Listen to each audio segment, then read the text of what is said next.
नायब सिंह सैनी को बनाया गया, एक ओबीसी को वहां पर बनाया गया। अब उसमें कहीं बीजेपी समीकरण को साधने के लिए और वहां पे जिस तरीके के जाटों में जिस तरीके की नाराजगी देखने को मिली, उसको साधने के लिए एक प्रयास जरूर किया जाएगा। परवेश वर्मा को यहाँ पर बनाया जा सकता है, यहाँ पर उसके भी नाम पर मुहर लगाई जा सकती है। और ये क्योंकि बीजेपी का यदि खास तौर पे देखा जाए तो तमाम समीकरणों को साधने के यहाँ पर प्रयास यहाँ पर किया जाता है बीजेपी के द्वारा। हर एक पहलू को साधने का प्रयास किया जाता है। पड़ोसी राज्य है हरियाणा और यहाँ पर जाट किसी नेता को भी बनाया जा सकता है और परवेश वर्मा उसमें नाम में आगे चल रहे हैं। उनके नाम को भी आपने देखा होगा कि उनके अलावा यदि बात किया जाए, क्योंकि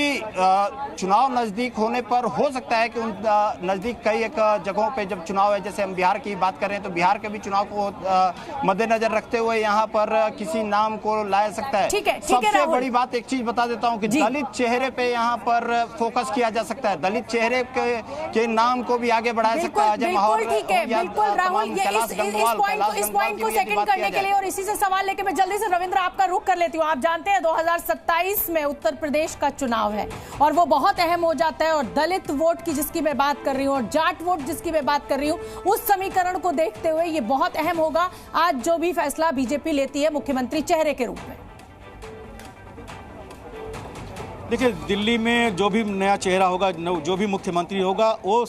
उसका पूरा फोकस अगर बीजेपी रणनीति की बात करें या बीजेपी आला नेतृत्व की जो रणनीति है, जो हमने कई दिनों से बड़े नेताओं से जो बातचीत हुई है, वो पूरी तरह से दिल्ली केंद्रित होगा, न कि इससे हरियाणा में कितना प्रभाव पड़ेगा या बिहार में कितना प्रभाव पड़ेगा। बार बार मैं कह रहा हूं कि हरियाणा एक जाट प्रदेश माना जाता है, लेकिन वहां नायब सिंह सैनी ओबीसी को बनाया। अगर जाट को बनाना होता है तो जाट कई विधायक हैं, उनको बना सकते थे। अगर इस समीकरण से जो आला नेतृत्व सोचता है, और उत्तर प्रदेश में पूरी तरह से डिपेंड योगी आदित्यनाथ पर होगा, जो हर कास्ट को अपने साधते हैं, तो इसलिए जो भी समीकरण होगा वो दिल्ली में जो वोट पड़ा है और दिल्ली की जो योजना को जमीन पर लाना है, प्रधानमंत्री की सोच कर उसके आधार पर रविंद्र ये कहा है कि जो भी मुख्यमंत्री चेहरा होगा वो दिल्ली के समीकरणों को, चाहे वो सामाजिक समीकरण हो चाहे वो राजनीतिक समीकरण हो, उसको साधते हुए देखा जाएगा। तो ये मानना चाहिए कि दिल्ली जो है वो व्यापारियों की नगरी है, यहाँ पर व्यापारी समूह जो है वो बहुत बड़ी संख्या में है और इसीलिए क्या ये माना जाए कि विजेंद्र गुप्ता और रेखा गुप्ता जो कि इसी समुदाय से आते हैं,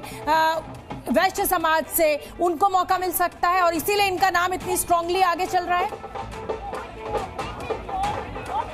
देखिए, दोनों के नाम बिल्कुल आपने जो बात कही है उससे बिल्कुल सही है कि जो वैश्य समाज है बीजेपी का एक वोट बैंक रहा है, आज से नहीं, जबकि इसके जब से 1980 में बीजेपी का गठन हुआ था उसके बाद से ही अगर कहा जाए तो देखा जाए तो ऐसे में वैश्य समाज को प्रमुखता से यहाँ पर जो जिन नेताओं के नाम आ रहा है, चाहे विजेंद्र गुप्ता हो या रेखा गुप्ता हो या दूसरे भी, इन सब का कहीं ना कहीं इसी सामंजस्य के आधार पर नाम तेजी से उभरा है। और एक बात और बता दूं मैं, इस संसदीय बोर्ड की जो बैठक हुई थी उसमें जितने सदस्य थे उन सबसे कई नामों पर चर्चा होती है।